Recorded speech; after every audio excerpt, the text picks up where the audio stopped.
ಅಪಘಾತಕ್ಕೆ ಕಾರಣ ಅಂತ ಅನ್ನೋದು ಬಹಳಷ್ಟು ಅಲ್ಲಿ ವಾಹನ ದಟ್ಟಣೆ ಜಾಸ್ತಿ ಆಗಿದೆ. ನಿಶಾ ಸಂಸ್ಥೆ ಬಂದ ಮೇಲೆ ಅದು ಸ್ವಾಭಾವಿಕವಾಗಿ ಜಾಸ್ತಿ ಆಗ್ತದೆ. ಆದ್ರೆ ಜಿಲ್ಲಾಡಳಿತ ನಾನೇನು 22 ಕೋಟಿ ಹಾಕಿ ಮಾಡಿದ್ದ, ಪಾಪ ಅವ್ರಿಗೆ ಹಣನೂ ಕೊಟ್ಟಿಲ್ಲ, ಅರ್ಧ ರಸ್ತೆ ಮಾಡಿಸ್ಬಿಟ್ಟಿದೆ. ಆ ಟೆಂಡರ್ ನ ಕ್ಯಾನ್ಸಲ್ ಮಾಡಿದ್ದಾರೆ ಈ ಶಾಸಕ. ಯಾಕೆಂದ್ರೆ ಅಲ್ಲಿ ಹೊಸದಾಗಿ ರಸ್ತೆ ಮಾಡ್ಬೇಕು, ಅಲ್ಲೇನು ಅವ್ರಿಗೆ ಆದಾಯ ಸಿಗಲ್ಲ. ಮತ್ತು ನಮ್ಮ ಸದ್ಗುರುಗಳು ಕೂಡ ಮುಖ್ಯಮಂತ್ರಿಗಳ ಜೊತೆ ಮಾತನಾಡ್ಬೇಕು. ಹಿಂದೆ ಮಾಡಿದಂತ ಸರ್ಕಾರ ನೀವು ಕ್ಯಾನ್ಸಲ್ ಮಾಡ್ತಿರಲ್ಲ, ಇಂತ ಒಂದು ಒಳ್ಳೆ ಸಂಸ್ಥೆ ತಂದಿದೀವಲ್ಲ ನಾವು ನಿಮ್ಮ ರಾಜ್ಯಕ್ಕೆ, ನಮಗೆ ಬೇರೆ ರಾಜ್ಯಗಳಿಗೆ ಅವಕಾಶ ಇದೆ. ಅವತ್ತೇನೋ ಬಿಜೆಪಿ ಸರ್ಕಾರ ಮುಖ್ಯಮಂತ್ರಿಗಳು ಜಿಲ್ಲಾ ಉಸ್ತುವಾರಿ ಸಚಿವರಾಗಿದ್ದಂತ ನಾನು ಅವ್ರಿಗೆ ಹೋಗಿ ಅವ್ರಿಗೆ ಮನವಿ ಮಾಡಿ ಕರ್ಕೊಂಡ್ ಬಂದೆ. ಅವ್ರನ್ನ ಹೀಗೆ ನಾನು ನೋಡ್ಕೊಳ್ಳೋದು. ನಾವು ಹೂಡಿಕೆ ಬರುತ್ತಾ ನಮ್ ಜಿಲ್ಲೆಗೆ? ಎಲ್ಲ ಸಾವಿರಾರು ಎಕರೆ ಇಂಡಸ್ಟ್ರಿ ಮಾಡ್ತಾರೆ. ನಿಮ್ ಯೋಗ್ಯತೆ ಒಂದು ಸಂಸ್ಥೆ ಉಳಿಸ್ಕೊಳಂತದ್ ಆಗ್ತಾ ಇಲ್ಲ ನಿಮ್ ಕೈಯಲ್ಲಿ. ಇರೋ ಸಂಸ್ಥೆನ ಒಂದು ರೋಡ್ ಹಾಕ್ಸಕ್ ಆಗ್ತಾ ಇಲ್ಲ. ಕೈಗಾರಿಕೆ ಏನ್ ಕೈಗಾರಿಕೆ? ಆ ರೈತರ ಜಮೀನ ಲೂಟಿ ಮಾಡೋದಕ್ಕೆ ಅಲ್ಲಿ ಕಮಿಷನ್ ಇಟ್ಕೊಂಡು ದುಡ್ಡು ಮಾಡಕ್ಕೆ ಮಾಡ್ತಾ ಇದೆ. ಅತ್ಯಂತ ಫಲವತ್ತಾಗಿರುವಂತ ಭೂಮಿಯನ್ನ ನೀವು ಓಡೋದು ಚೆನ್ನಾಗಿ ಕೋಟ್ಯಾಂತರ ರೂಪಾಯಿ ನೀವು ಲೂಟಿ ಮಾಡೋದಕ್ಕೆ ನಿಮ್ಮ ಹುನ್ನಾರ ಇದೆ. ಎಲ್ಲ ಗೊತ್ತಿದೆ ನನಗೆ. ಸರ್, ಈಶಾ ಸಂಸ್ಥೆಯಿಂದ ಸ್ಥಳೀಯರಿಗೆ ಯಾವ್ದೇ ರೀತಿ ಉಪಯೋಗ ಇಲ್ಲ ಅಂತ ಸ್ಥಳೀಯರ ಒಂದು ಆಕ್ರೋಶ ಇದೆ. ಸ್ಥಳೀಯರನ್ನ ಕೇಳಿದ್ರೆ ಗೊತ್ತಾಗುತ್ತೆ. ಸ್ಥಳೀಯರು ಇವಾಗ ನನಗೆ ಗೊತ್ತಿದೆ 5-6 ಲಕ್ಷ ಇತ್ತು ಒಂದ್ ಜಮೀನ್ ಬೆಲೆ, ಒಂದ್ ಎಕರೆಯಲ್ಲಿ, ಇಲ್ಲ 10 ಲಕ್ಷ ಇಟ್ಕೊಳ್ಳಿ. ಈ ಸಂಸ್ಥೆ ಬಂದ ಮೇಲೆ 4 ಕೋಟಿ ಆಗಿದೆಯಲ್ಲ ಒಂದ್ ಎಕರೆ, ಅದ್ ಯಾರಿಗೋಗುತ್ತೆ? ಭೂಮಿನ ಮಾರಿ ಮಾಡ್ತಿಲ್ಲ, ನಾವು ಭೂಮಿಯನ್ನು ಉತ್ಪಾದನೆ ಮಾಡ್ತಿದೀವಿ ಅಂತ. ಅಲ್ಲಿ 100 ಹೋಟೆಲ್ಸ್ ಬಂದಿದೆ, ನಾಳೆ 100 ಲೇಔಟ್ಸ್ ಆಗುತ್ತೆ. ಲಾಭ ವಹಿವಾಟು ಇಂತ ಒಂದು ಒಳ್ಳೆ ನೊಟೆಯಲ್ಲಿ ತಪ್ಪು ಮಾಡಿರೋದು ಸಂಸ್ಥೆನೂ ಅಲ್ಲ, ಜನರು ಅಲ್ಲ, ಈ ಜಿಲ್ಲಾಡಳಿತ, ಈ ಸರ್ಕಾರ, ಈ ದರಿದ್ರ ಸರ್ಕಾರ. ಅಂತ ಒಂದು ಅಂತಾರಾಷ್ಟ್ರೀಯ ಸಂಸ್ಥೆ ಬಂದಾಗ ಇವ್ರಿಗೇನ್ರಿ 100 ಅಡಿ ರಸ್ತೆ ಮಾಡ್ಸಕ್ಕಾಗಲ್ಲ ಇವ್ರ ಕೈಯಲ್ಲಿ. ನಾನ್ ತಂದಿದ್ದ ದುಡ್ಡು ವಾಪಸ್ ಕಳ್ದಿದ್ದೀರಿ, ನೀವು ಟೆಂಡರ್ ಕ್ಯಾನ್ಸಲ್ ಮಾಡಿದ್ದೀರಿ.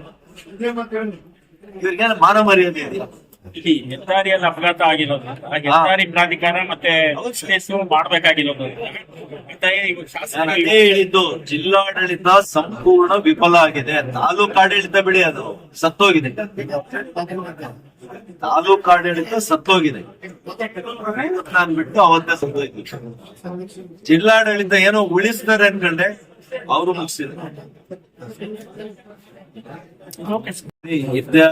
ಸೀರಿಯಸ್ ನಾನು ವಿರೋಧ ಇಲ್ಲ. ನೀವು ಸೆನ್ಸಸ್ ಮಾಡ್ಬೇಕು ಅಂದ್ರೆ ಮಾಡಿ, ಮಾಡಿದಿರನೇ ರಿಪೋರ್ಟ್ ತುಂಬಬಾರ್ದು. 6 ಕೋಟಿ ಜನರಿಂದ ಮೂರ್ಖ. ಕೆಲವು ಜಾತಿಗಳೇ ಇಲ್ಲ ಪಾಪ. ಏನು ಇಲ್ಲಿ ಅವ್ರನ್ನ ಎಲ್ಲಾದ್ರೂ ನೀವು ಅವ್ರನ್ನ ಕಾಶ್ಮೀರ ಕಳ್ಸಿಬಿಟ್ಟಿದ್ರೆ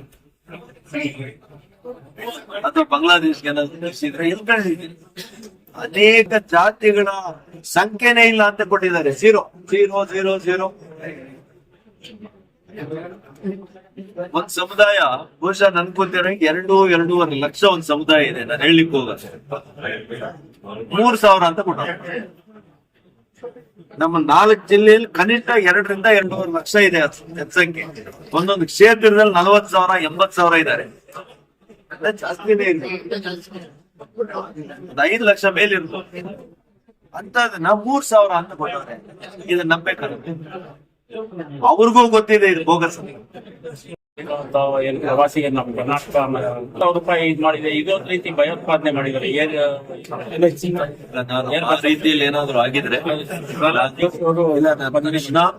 ಅವ್ರಿಗೂ ಮಾತಾಡ್ತೇನೆ. ನಮ್ಮ ಕೇಂದ್ರ ವಿಮಾನಯಾನ ಸಚಿವರಿದ್ದಾರೆ, ಅವ್ರಿಗೂ ಕೂಡ ನಾನು ರಾಮಮೋಹನ್ ನಾಯ್ಡು ಅವ್ರ ಜೊತೆ ಹಾಸ್ಯ. ಇವತ್ತು ವಿದೇಶಿ ಮತ್ತು ದೇಶೀಯ ಹೂಡಿಕೆದಾರರು ಹೋಗಿ ಅಲ್ಲಿ ಆಸ್ತಿ ಪಾಸ್ತಿಯನ್ನ ಖರೀದಿ ಮಾಡಿ ಪ್ರವಾಸೋದ್ಯಮ ಮತ್ತು ಬೇರೆ ಬೇರೆ ಕ್ಷೇತ್ರಗಳಲ್ಲಿ ಹೂಡಿಕೆಯನ್ನ ಕೂಡ ಮಾಡ್ತಾ ಇದ್ರು. ಇಷ್ಟು ಒಳ್ಳೆ ರೀತಿಯಲ್ಲಿ ಇದು ಆಗ್ತಾ ಇದೆ ಅನ್ನೋದನ್ನ ನೋಡಿ ಈ ಪಾಕಿಸ್ತಾನ್ ಸರ್ಕಾರನೇ ನೇರವಾಗಿ ನನ್ನ ಪ್ರಕಾರ ಅವರ ISI ಮತ್ತು ಲಷ್ಕರ್ ಇ ತೊಯ್ಬಾ ಅವರೇ ಒಪ್ಕೊಂಡಿದಾರಲ್ಲ, ಲಷ್ಕರ್ ಇ ತೊಯ್ಬಾ LET ಇವರು ISI, ಪಾಕಿಸ್ತಾನ ISI ಇವರೇ ನೇರ ಕಾರಣ. ಇವ್ರಿಗೆ ಸರಿಯಾದಂತ ಶಾಸ್ತಿಯನ್ನ ಮಾಡಲಿಕ್ಕೆ ನಮ್ಮ ಪ್ರಧಾನಿಗಳು ಸೌದಿ ಅರೇಬಿಯಾದ ಪ್ರವಾಸದಲ್ಲಿದ್ದು ಒಟ್ಟುಗೂಡಿಸಿ ಅವ್ರು ಬಂದಿದ್ದಾರೆ.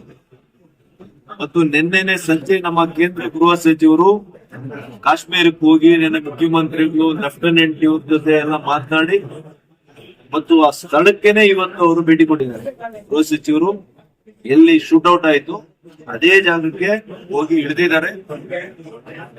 ನಾವು ನೋಡ್ತಾ ಇರಿ ಈ ದೇಶದ ಶಕ್ತಿ ಏನು, ಈ ಸರ್ಕಾರದ ದೃಢ ಸಂಕಲ್ಪ ಏನು, ಉಗ್ರಗಾಮಿಗಳನ್ನ ಅಟ್ಟಾಡಿಸಿ ಅವ್ರಿಗೆ ಅಂತ್ಯ ಮಾಡುವಂತ ಕೆಲಸ ನಮ್ಮ ಸರ್ಕಾರ ಮಾಡುತ್ತೆ.